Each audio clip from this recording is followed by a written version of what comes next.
Baik, Assalamualaikum warahmatullahi wabarakatuh. Perkenalkan, nama saya Aladinus Merabadi. Kali ini kita akan membahas materi baru pada Y2 Framework, yaitu Displaying Data. Nah, seperti biasanya nanti saya akan bagi menjadi dua video. Yang pertama yaitu untuk tahap percobaan, dan kedua yaitu untuk mengerjakan soal latihan. Oke, langsung saja kita masuk ke bagian yang pertama. Baik, yang akan kita bahas pertama di sini adalah data formatter. Nah, untuk memudahkan pengguna dalam membaca data, itu sudah menyediakan kelas, ya kelasnya ini. Nah, kelas ini itu dapat diakses melalui y.2.2 $app kemudian formatter, ya. Ini untuk cara mengaksesnya. Kemudian kelas formatter ini itu dapat digunakan untuk memformat tanggal, nilai angka, persentase, dan juga lain sebagainya. Nah, ini untuk cara penggunaannya. Misalnya di sini ingin memformat tanggal, ya, jadi tanggal ini diubah menjadi format ini, ya. Ini untuk outputnya. Oke, misalnya di sini persen, ya, jadi 0,125 ini diubah menjadi persen. Nah, 2 ini itu titik dari belakang, ya, jadi ini 1, 2, ya, di sini. Jadi menjadi 12,50% atau 12,5%. Oke, apabila bingung kita coba praktekkan saja. Di sini saya bisa masuk ke dalam. Nah, di sini saya pakai basic template. Saya masuk ke view, kemudian controllernya misalnya set, kemudian about, ya, viewnya. Nah, di sini saya bisa bungkus agar jelas, kita bungkus ke tag H3. Kemudian kita buka tag PHP, kemudian echo kita ganti menjadi sama dengan. Kemudian y.2.2 tadi untuk cara mengaksesnya $app. Kemudian formatter. Kemudian misalnya kita ingin apa? Misalnya memformat tanggal as date, ya, berarti di sini sudah ada as date. Misalnya tadi 2021.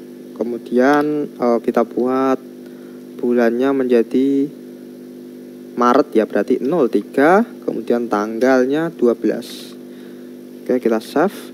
Nah, di sini untuk yang kedua, parameter yang kedua long, ya. Kita samakan seperti tadi. Save. Oke, coba kita refresh.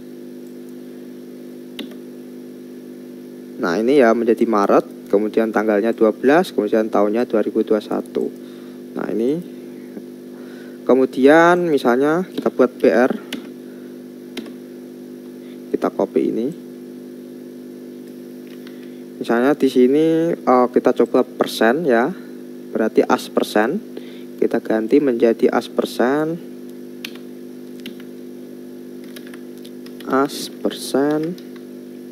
kemudian misalnya 0,345667. Misalnya kita buat titik dari belakang itu 3. Kita save, coba kita refresh di sini. Ya, di sini menjadi 34,567%, ya. Ini 3 titik dari belakang. Oke, di situ misalnya di sini ada email, ya, di sini untuk memformat email. Kemudian ada boolean, ya, di sini coba kita boolean. Berarti as boolean sudah ada di situ. Kemudian misalnya kan tadi itu yes, ya, di sini. Yes berarti dia itu true. Berarti kalau kita ingin no berarti false, ya, seharusnya. Oke, kita save. Kita refresh di sini. Nah, di sini menjadi no. Oke. Itu untuk data formatter. Untuk yang selebihnya bisa dipraktekkan sendiri. Nah, kita juga bisa menambahkan misalnya data dari database, ya, karena ini parameternya seperti ini. Kita bisa ubah misalnya kita bisa mengambil data dari database, misalnya model apa, ya, gitu juga bisa. Nah, di sini saya tidak mempraktekkan untuk itu. Oke, kita ke selanjutnya. Ada data formatter with local. Oke, yang selanjutnya ada data formatter with local. Nah, formatter ini itu juga akan menyesuaikan dengan application property atau language, ya, bahasa atau properti lokal pada komponen formatter. Nah, misalnya untuk format tanggal, nama, hari, dan bulan akan disesuaikan dengan bahasa yang dipilih, ya. Jadi misalnya kita ingin format tanggalnya itu menjadi bahasa Indonesia, bahasa Inggris atau Rusia, di sini kita bisa memformatnya ini. Nah, syaratnya itu harus PHP extensionnya itu ya INTL ini harus aktif ya. Nah, ini untuk apa? Kita coba saja nanti. Oke, sebagai catatan, keluaran dapat berbeda untuk versi ICU yang berbeda. Pastikan menggunakan versi library ICU yang sama untuk semua lingkungan server kita ya. Ini untuk cara penggunaannya. Misalnya di sini kita format NUS ya, ini misalnya Inggris ya, jadi formatnya seperti ini.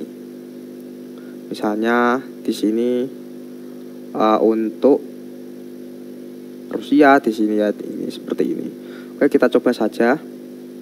Masih di controller side, kemudian about ya. Kita buka tag PHP. Kita copy ya ini. Misalnya di sini kita pilih yang Rusia. Rusia kita copy, kita paste di sini. Nah, ini ya y.2.2 $f formatter lokal, kemudian ini untuk format bahasanya. Kemudian kita echo formatter asdet ya, sama seperti sebelumnya. Oke, kita coba save, kita coba refresh.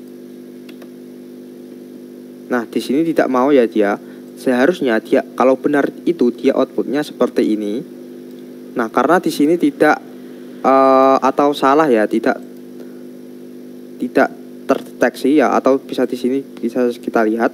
Nah, syaratnya dia itu harus PHP extension INTL ini itu dia harus aktif ya.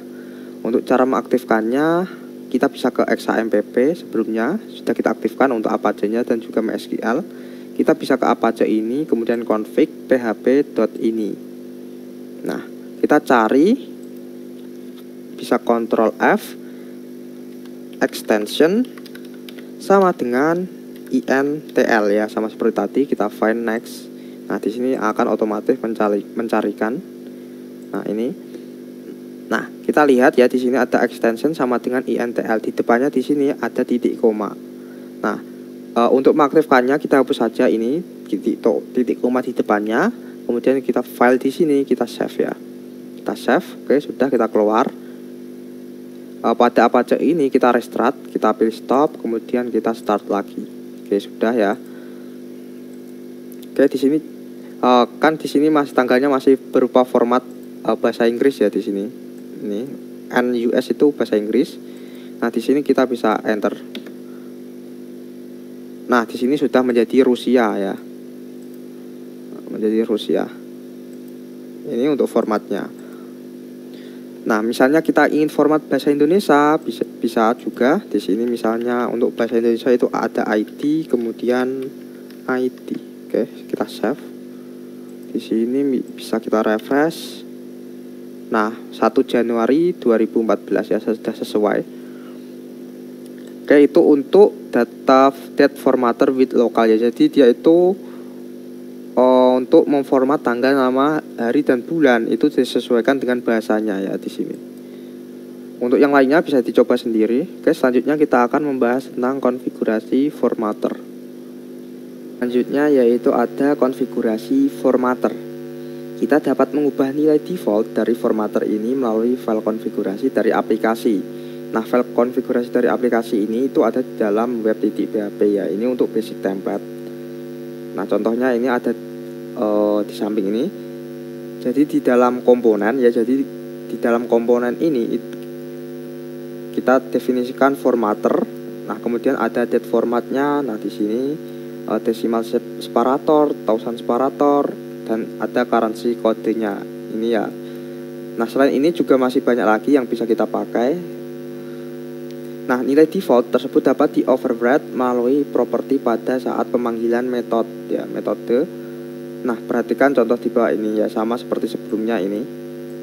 Oke, langsung saja kita coba. Jadi kita bisa langsung ke dalam config, kemudian web.php. Nah, di sini ada komponen, kita buat formatter. Sama dengan lebih besar dari. Di sini kita bisa. Nah, kita juga bisa langsung ke dalam di web Y2 framework juga sudah ada. Ketik saja di sini formatter ya.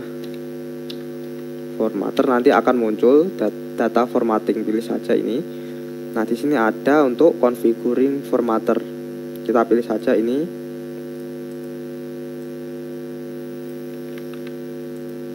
Nah, kita taruh di sini ya. Oke, sudah, kita save. Nah, misalnya di sini kan titik ya, sementara di sini itu dia tidak ada titiknya. Nah, otomatis nanti di sini akan berubah. Kita coba saja. Nah, dia di sini akan menjadi titik ya. Kalau misalnya di sini kita buat long juga bisa. Long.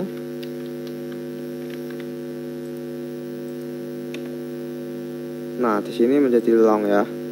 Kalau misalnya di sini kita buat misalnya tahunnya kita hapus menjadi YY ya, jadi di sini. Oke, kita coba refresh. Nah, di sini dia akan menjadi 14 ya. Jadi kita bisa konfigurasi nilai default dari tadi formatter untuk date. Selain itu juga ada banyak, ada ini decimal separator. Nah, untuk lebih jelasnya ada di web resminya untuk mencari sendiri. Nah, di sini kita juga bisa buat misalnya lokal ya. Lokal. Misalnya tadi di sini kan dia itu bahasa Inggris ya. Bahasa Inggris. Oke, kita ganti menjadi bahasa Indonesia. Oke, di sini berarti untuk bahasa Indonesia itu ada ID_ID ya. Oke, kita save, kita refresh. Nah, di sini seharusnya menjadi bahasa Indonesia untuk formatnya. Nah, dia menjadi tidak ya di sini. Oke, di sini itu mm. Oke, kita tambahkan y.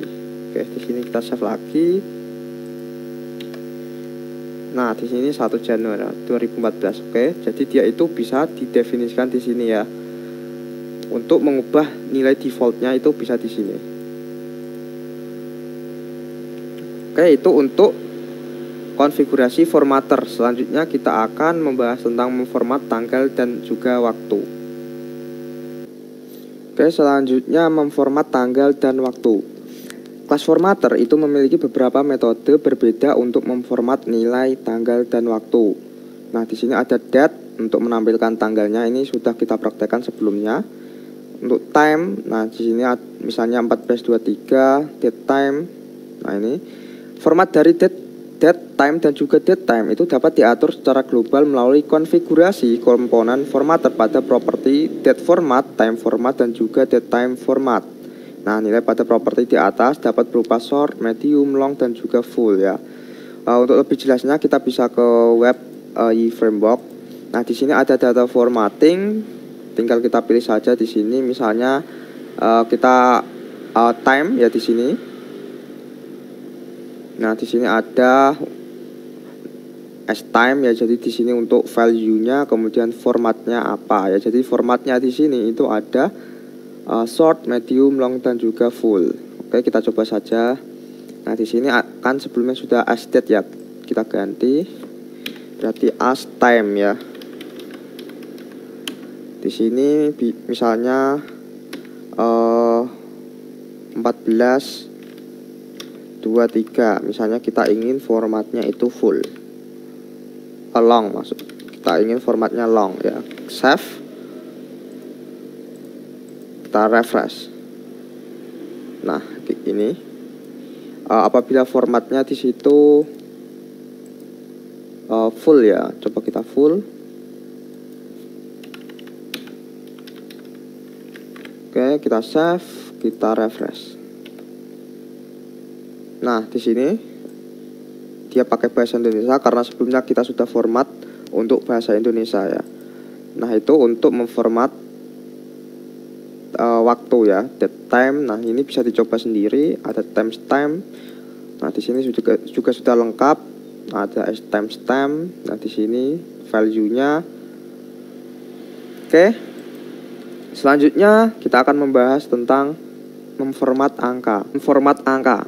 Untuk memformat angka, kelas formatter itu menyediakan metode-metode berikut. Ya, dia itu ada integer untuk menampilkan angka bulat, desimal untuk angka desimal, persen. Nah, di sini untuk menampilkan persen. Nah, di sini misalnya currency, dia itu untuk menampilkan nilai mata uang. Ya, contohnya ini. Sebagai catatan, agar fungsi ini bekerja dengan benar, nilai properti lokal itu harus mengandung nilai untuk negara. Contohnya ada ID ini ya. Ya, sebelumnya sudah kita buat di dalam file konfigurasinya. Nah, kemudian ada size, tampilan angka byte dengan format yang mudah untuk dibaca ya, contohnya ini. Short size sama, tapi dia itu dalam bentuk pendek. Oke, langsung saja kita coba. Misalnya di sini kita coba untuk yang as integer ya, berarti kita copy saja ini, copy, paste. Oke, kita save, enter, kita refresh. Nah, di sini menjadi 42 ya. Jadi 42,71 ini itu dia diubah menjadi integer menjadi 42 saja. Misalnya kita ingin di sini itu misalnya menampilkan nilai currency atau mata uang ya. Nah, sebelumnya kan sudah kita buat ya untuk lokal ini di dalam file konfigurasinya. Jadi kita tinggal gunakan saja. Kita bisa ke webnya untuk lebih lengkapnya.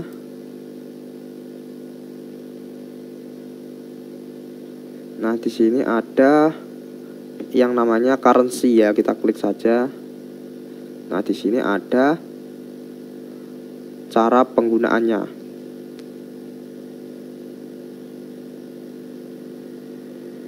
Nah, ini ada, kita coba lagi currency. Nah, ada as currency ya di situ. Nah, di sini ada yang pertama parameternya itu ada value-nya apa, kemudian currency ini dia itu currency codingnya ya. Jadi di sini ada sudah saya siapkan. Oke, misalnya di sini saya buat, berarti kalau kita ingin menampilkan nilai mata uangnya berarti as currency. Misalnya kita ingin tampilkan 1000. Misalnya kita ingin nilai mata uangnya itu Indonesia, yaitu ada IDR ya. Kita save. Coba kita refresh. Nah, dia menjadi Rp 1000 rupiah ya ini. Oke, misalnya kita ingin dalam bentuk euro ya, berarti itu eur. Kita save, coba kita refresh. Nah, menjadi seperti ini. Misalnya untuk Jepang itu ada JPY, itu juga bisa JPY. Save, kita coba refresh. Nah, ada JP ini. Itu untuk format angka ya. Untuk selebihnya bisa dicoba sendiri. Selanjutnya ada format lainnya. Selain untuk memformat tanggal dan angka, kelas formatter itu dapat digunakan untuk memformat nilai raw, text, and text, paragraf, HTML, email, image, URL, dan juga boolean. Untuk nilai 0 atau kosong, formatter itu akan menampilkannya sebagai sebuah placeholder yang secara default bernilai not set. Not set ini itu akan ditampilkan sesuai dengan konfigurasi bahasanya ya. Kita dapat mengkonfigurasi properti null display untuk mengatur custom placeholder. Ya, kita coba saja. Misalnya kita ingin teks di sini itu, kalau di webnya itu ada untuk teks itu, kita coba ke bawah, kita pilih teks. Dia ada as text ya. Oke, kita coba saja as text. As text. Selamat belajar ya. Kita kasih petik. Oke, sudah, kita save, kita coba refresh. Nah, selamat belajar. Nah, misalnya kita ingin itu URL ya di situ. Kita hapus as text, berarti menjadi kalau URL itu ada as URL as URL. Oke, sudah, kita save, coba refresh. Nah, dia itu menjadi link ya, menjadi URL. Apabila kita klik di sini akan mengarahkan ke URL-nya ini. Nah, itu untuk memformat teks dan juga URL. Untuk selebihnya bisa dicoba sendiri. Oke, selanjutnya kita akan masuk ke dalam pagination. Baik, selanjutnya kita akan membahas tentang pagination.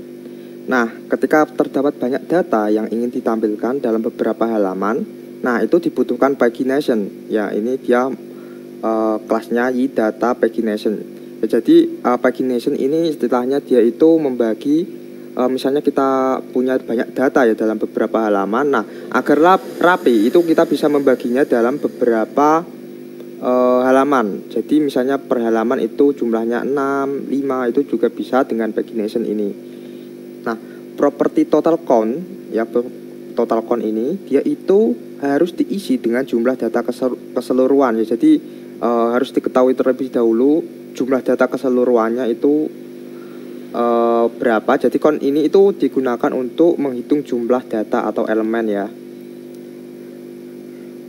Nah, untuk mengatur jumlah data per halaman dapat dilakukan melalui properti page size ya. Page size ini 10, jadi dia itu di set untuk per halamannya itu jumlahnya 10. Selebihnya dia itu akan ditampilkan di halaman yang berbeda. Nah, itu untuk page size ya. Jadi per halaman itu 10. Nah, jika kita menggunakan data provider dan salah satu dari data widget, pagination secara otomatis itu akan aktif. Ya, ini menggunakan data provider dan juga widget ya. Nah, untuk pagination ini tidak akan kita praktekkan untuk saat ini. Nanti kita akan coba praktekkan di dalam soal latihannya ya. Oke, langsung saja. Di sini ada pengurutan atau sorting. Y itu menyediakan kelas Y atau Y slash data slash sort untuk menangani sorting. Nah, ini buat objek. Nah, ini ya, dia dibuat objek sort. Tambahkan atribut. Nah, di sini tambah atribut yang akan digunakan untuk pengurutan data dalam array pada properti atribut ini ya berarti. Oke, apabila bingung kita langsung praktekkan saja. Untuk lebih jelasnya bisa langsung di webnya, sebenarnya di web framework sudah ada. Cari saja sorting, nanti akan muncul. Oke, kita copy saja ini langsung. Kita copy. Nah, kita coba cek ya. Yang ada datanya itu sepertinya dia itu ada di dalam model mahasiswa sepertinya ya. Coba kita cek. Di sini kita bisa ke mahasiswa slash.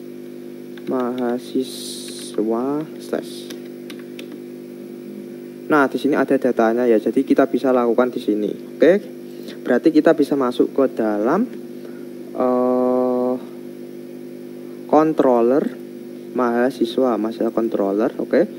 Kita cari yang indeks ya, ini indeks. Oke, kita paste saja di sini tadi. Oke, di sini. Oke, kita coba ke database-nya. Nah, di sini saya sudah buat ya sebelumnya untuk tabel di dalam database mahasiswa, tabelnya itu mahasiswa. Nah, di sini ada nama. Jadi kita akan urutkan berdasarkan namanya. Oke. Jadi di sini yang kita perlukan adalah nama saja, kita hapus. Kita ganti E-nya menjadi A. Nah, ini terserah ya. Jadi kalau misalkan di sini itu namanya itu name ya, jadi pakai E, itu kita bisa ganti pakai E karena di sini saya pakai A, jadi nama ya ini.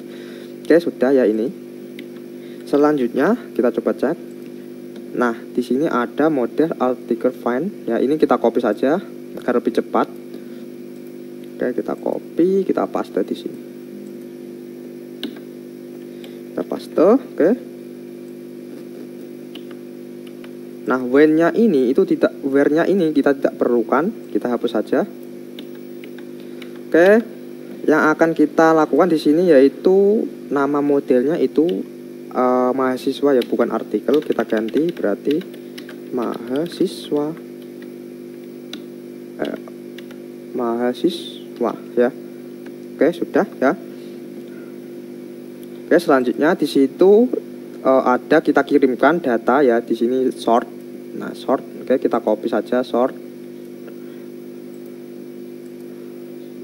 Sort. Nah, di sini. Nah, jadi ini sort ini itu dia mengambilkan dari sini. Nah, sort kemudian dikirimkan dalam bentuk sort. Nah, ini variabelnya. Oke, sudah. Sekarang kita coba cek di sini ada di view-nya ya. Jadi dia itu mengirimkan berupa link ya. Jadi nanti kita bisa klik, nanti akan otomatis mengurutkan. Oke, kita copy saja ini. Copy. Berarti kita cari view-nya itu di mahasiswa, kemudian indeks ya. Nah, oke, di sini kita bisa copy di atasnya sini saja. Oke. Kita buka tag PHP terlebih dahulu, paste.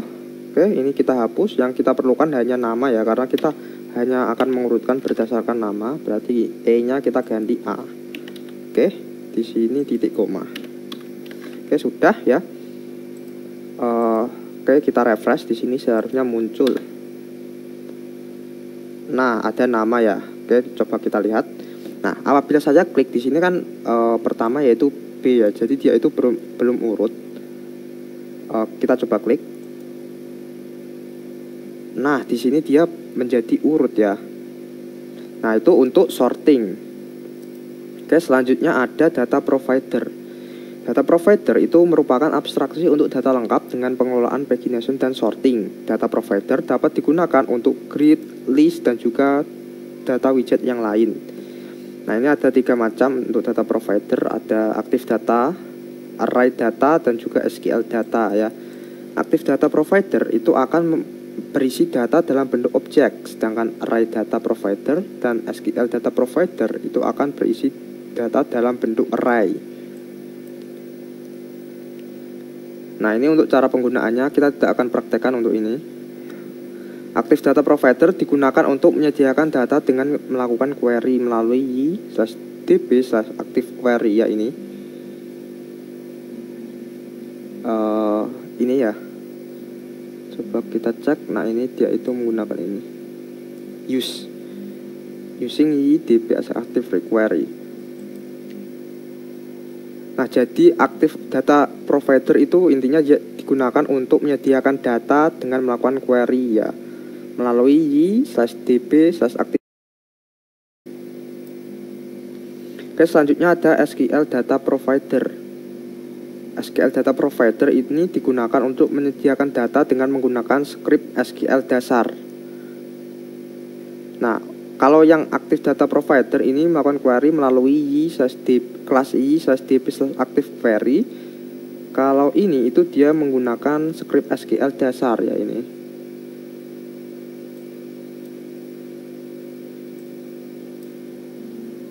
Nah, seperti data provider lainnya, SQL Data Provider juga mendukung fitur pagination dan juga sorting ya. Ini ada paginationnya, bisa 10 halaman. Itu untuk SQL Data Provider. Selanjutnya ada data widget.